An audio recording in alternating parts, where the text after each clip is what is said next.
This is A Good Man is Hard to Find by me, Joseph Bay. My first quote is, Grandmother didn't want to go to Florida.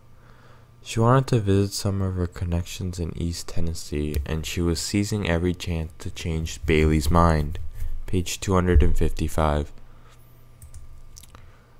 In this quote, you can really see that she's really anxious for something, and the author really puts a lot of emphasis on how much the grandma puts an effort to want to see her friends. And I felt like when she was when I was reading this, she was just going around frantically trying to see her connections in Tennessee, because it gives you that kind of feeling, because it's just so, you get that tense feeling, and that's what really makes the scene very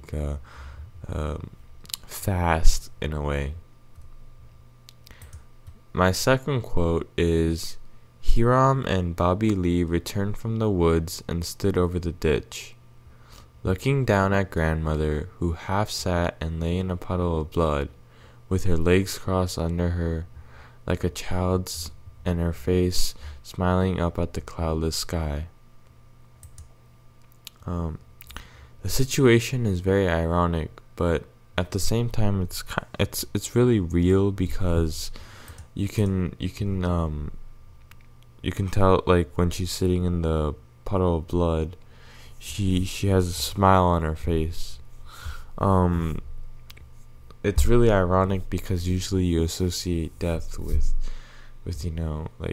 happiness sometimes, but also you can associate it with dark blackness. But since there's no clouds in the sky, there's a more happy tone to it. And the posture she sits in makes the whole scene soothing and nice. And it's really odd how the scene is so peaceful, but it's very bloody at the same time. And this is what makes the scene very distinct.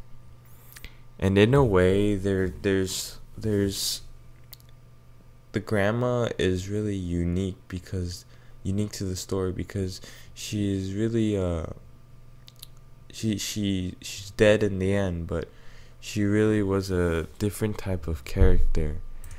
And she wasn't great, but the way she's appears in the story is very different from that of other stories, because she's not really characterized as old type of person. I would say she's characterized more of just a regular person in general. That's my presentation on A Good Man is Hard to Find. Thank you.